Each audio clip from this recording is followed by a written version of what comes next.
Audiobook do livro Meu Caminho para o Rotary, autor Paul Harris. Leitura de Carlos Augusto Bácaro, do Rotary Clube de Rio Claro Sul, do Distrito 4590. Capítulo 1. No Vale, o meu lar.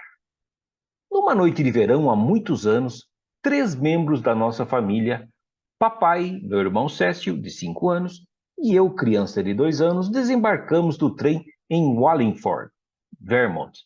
Na plataforma, tudo escuro. Apenas a luz vacilante de uma lanterna, segura por um homem alto que eu não conhecia, rompia o manto negro que envolvia o mundo. A cena inusitada ficou tão vivamente impressa na minha memória que jamais se apagará ou se ofuscará enquanto eu viver. O homem alto tomou a minha mão, na sua mão enorme e forte, como a do meu pai, a qual estava quente e parecia ser própria para conduzir crianças através de terrenos irregulares. Com o papai conduzindo Cécio, lá nos fomos, rua acima num séquito silencioso cuja solenidade se pronunciava pela escuridão da noite. Aquele homem alto era meu avô. E na primeira esquina tomamos para o norte, cruzamos a rua e vovô abriu um portão. Entramos todos num átrio. Quando nos aproximamos do alpendre da casa, aparentemente confortável, a porta se abriu e apareceu uma velhinha de olhos escuros com um lampião de querosene erguido em cima da cabeça. Era a mãe de meu pai e estava para ser a minha também. Vovó pesava precisamente 40 quilos e 400 gramas. Nem mais, nem menos. Dizem que as coisas mais preciosas vêm embaladas em volumes pequenos, pois vovó era, no volume e de fato, uma criatura preciosa. Ela saudou o filho e os 2 netos, emocionada, mas silenciosamente. Reunimos-nos na sala de jantar e ela e papai puseram-se a conversar. Não sei do que falavam, mas ainda vejo em coloque através da névoa que os 70 anos passados acumularam na minha memória. Passado algum tempo, vovó levantou-se ágil e entrou numa despensa espaçosa. Ela dizia adega. Contigo à sala de jantar, e voltou com 3 tigelas de barro amarelas, uma maior para o meu pai e 2 menores para Cécio e para mim. Trouxe também um pão generosamente bojudo e dotado de virtudes muito superiores a dos que eu, até então, provara. O pão trazia como acompanhamento uma jarra de leite fresquinho e doce, oriundo do úbere dadivoso de alguma representante da benemérita família das vacas, que em breve eu iria conhecer. Ia me esquecendo daquele prato cheio, amontoado de amoras pretas, provindas daqueles arbustos retorcidos que cresciam entre as pedras do morro e ofereciam, em triunfo, frutos saborosos laboriosamente extraídos da terra pobre. 3 cadeiras foram chegadas à mesa, uma bem alta, servidora de passadas gerações, evidentemente destinada a mim. E começou o festim. Papai e vovó se reencetaram a conversa. Cécio e eu comíamos avidamente e vovô, silencioso, assistia, comovido à cena. Cécio e eu só pensávamos em anular o vazio dos nossos estômagos. O relógio pendurado na parede norte, insciente daquele desusado acontecimento, girava o seu esguio e longo ponteiro pelos números do mostrador. De repente, atraiu a atenção da vovó. Como que assustada, ela levantou-se exclamando: Meu Deus, pai Harris, são quase 11 horas. O relógio, é óbvio, não se culpava pela distração. Sendo surdo e mudo, nada mais podia fazer para cumprir a sua finalidade do que apontar o escoamento do tempo. Havia outro relógio pendurado sobre a lareira, na sala de estar contígua. Também era surdo, mas não mudo. O melhor que o primeiro podia fazer para dar sinal audível do seu trabalho era emitir um inexpressivo tic-tac. O segundo podia fazer-se ouvir pela casa toda e o fazia sem hesitação, sempre que lhe competia. Trabalhando em perfeita harmonia com seu companheiro da sala de jantar, havia se manifestado a cada hora, durante aquele fortuito acontecimento. A verdade era que vovó estava preocupada com a aflitiva dificuldade porque seu filho, meu pai, passava e com o peso dos problemas que recaíam sobre os seus ombros. Sob o comando dela, nós, os meninos, fomos levados ao quarto que a partir de então passaria a ser o nosso. Adentrando, topamos com um objeto singular. Uma coisa enorme com a aparência de uma cama de barriga extremamente inchada. Vestidos com roupa limpa de dormir, fomos levantados e lançados carinhosamente na majestosa pança daquela cama.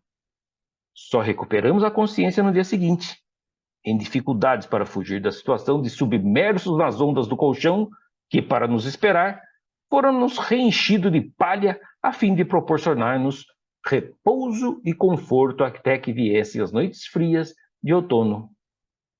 Estas anunciariam a necessidade de substituir o enchimento dos colchões com penas macias de aves, que nos conservariam aquecidos durante as longas noites geladas, quando o vento hibernal sopra, uivando como uma alcateia de lobos. Cabe-me explicar as razões da ausência da personagem central da família, minha mãe. Nesse episódio em que perturbamos tanto a tranquilidade de meus avós paternos. Fatores econômicos determinaram a divisão da nossa família. Em outras palavras, papai havia fracassado nos negócios e trazia-nos, os filhos homens, ao refúgio da sua casa paterna, como era uso na época e ainda é nos períodos de extrema dificuldade. Como a nossa irmã Nina May era ainda criança de colo, minha mãe achou que era encargo muito pesado passá-la aos meus avós. Preferiu mantê-la consigo, arranjando-se como fosse possível. Em Racine, uma cidade agradável, situada em Praia de Lago, Michigan, onde todos nós, seus filhos, nascemos. Meu pai recebera do econômico cidadão da Nova Inglaterra, meu avô Harris, uma drugstore e uma casa. A excessiva tolerância do meu avô fizera do meu pai um homem incapaz de equilíbrio financeiro. Tendo tido começo tão fácil, pareceu-lhe que o mundo jamais lhe exigiria trabalho e esforço. No começo as coisas foram bem, mas como a gerência do estabelecimento era falha, meu avô aconselhou a liquidar o negócio e estabelecer-se em novas bases e mais próximo de Wallingford, onde fosse possível a sua assessoria na contabilidade, registrando, além da receita, as despesas. Até então os livros estavam na maior desordem. Todos os eventos acima, ao contrário do que meus parentes julgaram, mesmo incluindo a liquidação do estabelecimento do meu pai, foram extremamente benéficas para nós, os dois meninos. Cécil teve benefícios temporários e eu ganhei um lar bem equilibrado, permanente, caloroso, onde tudo era ordem e se respiravam altos ideais, onde a educação era considerada um benefício supremo. Embora muitos dos Bryans considerassem bons os pontos de vista do meu avô Harris, eles optavam, ao que tudo indica, por outra solução. Queriam que o meu pai convertesse tudo o que restava em dinheiro e partisse, sozinho, sem a família, à procura de fortuna pela descoberta de ouro e pedras preciosas, como fizeram o meu avô materno. Diga-se bem da verdade, no entanto, que foi o meu laborioso avô Harris quem atendeu os últimos dias de vovô Brian, mais brilhante, mas imprevidente, e sua sacrificada esposa.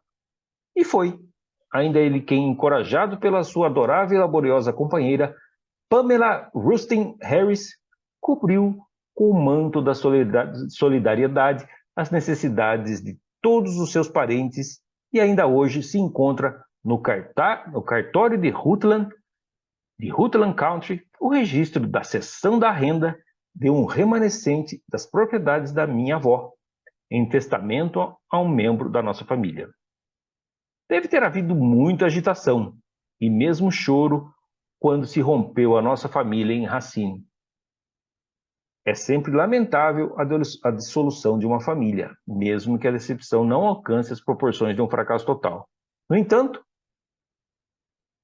nosso caso fez-se de tudo o que era possível por meus pais, e mesmo assim eles fracassaram. O futuro não prometia nada. O único recurso foi contar com a acolhida e proteção dos meus apóstolos Harrys.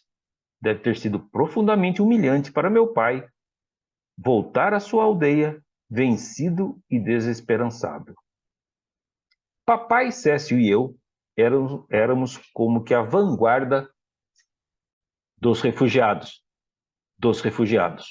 Os outros membros da família vieram a Vermont após serem concluídas as condições mínimas necessárias para recebê-los. Estes incidentes estavam muito acima da minha compreensão, como também da de Cécio. Portanto, nenhuma preocupação nos torturava. Alimentados, vestidos, abrigados com conforto e livres para as nossas traquinagens, estávamos no que poderíamos ter pedido a Deus. Tínhamos o nosso lar. Devo agora, embora ainda com certa vergonha, relatar um fato que diz mal da minha compreensão infantil. Minha avó, que desde a nossa chegada dava mostra de ser a comandante em chefe da casa, fê-lo ocorrer quando amarrava os cordões do meu sapato. Eu, porém, não percebera e, deseducadamente, neguei-me a obedecer uma de suas ordens. Ela mandou que eu levantasse o pé e eu rebelei-me, respondendo autoritariamente: "Você não manda em mim, não é minha mãe." Ela nem vacilou. Chamou de imediato meu pai, que num instante acertou tudo com efeitos permanentes. Nunca mais contestei a autoridade daquela velhinha, que afinal dirigia tudo com rara proficiência e suavidade. Cécio e eu passamos a descobrir as maravilhas da nova casa. O que eu descobri com o passar dos dias, dos meses, dos anos, o leitor verá nas páginas seguintes. Logo que chegamos em Wallingford, minha avó percebeu que as roupas que estávamos usando não eram próprias para a vida que teríamos. A costureira da família, Margaret McConnell, entrou de imediato em cena. Margaret era a personificação da paciência. Do contrário, jamais teria possibilidade de sucesso na confecção de vestuário para dois meninos incapazes de permanecer inquietos para as operações de tomar as medidas e aprovar as roupas. A indumentária cotidiana para o verão compunha-se de camisa e calças. Essas não eram nem curtas nem compridas. Passava abaixo dos joelhos o quanto permitia a disponibilidade do tecido. E a filosofia era de que, se as roupas não servissem para o uso imediato, serviriam para o ano seguinte, quando as nossas pernas estivessem mais compridas. Ao meio da canela era o comprimento ideal, altas o suficiente para podermos andar na lama sem sujá-las, e bastante compridas para obedecer à moda daquele ensacadinho das joelheiras. Ofereceria também recurso para a ocorrência da necessidade de aproveitamento das calças no futuro próximo, em caso de modificações anatômicas do nosso corpo. Por aí se vê que a costureira era dotada de grande dose de visão profética. Nesse particular, ela fracassou uma só vez. Foi numa ocasião excepcional em que tanto o comprimento como o volume das minhas pernas tomaram um ritmo desusado de crescimento e consegui, a muito custo, entrar nas roupas recém-confeccionadas. Para sair delas, quase que foi necessário o uso de saca-rolhas. Fazia parte de nossas roupas de verão, além da camisa e das calças já citadas, um chapéu de palha de abas largas. Calçado não usávamos, e nem eram necessários. Tenho pena dos meninos que jamais gozaram a alegria de patinhar na lama dos charcos, ou sentir a frescura da grama molhada entre os dedos dos pés, nas manhãs frescas e orvalhadas. Vovó reconhecia as vantagens dos contatos diretos com a natureza e nos liberava das restrições da vida urbana.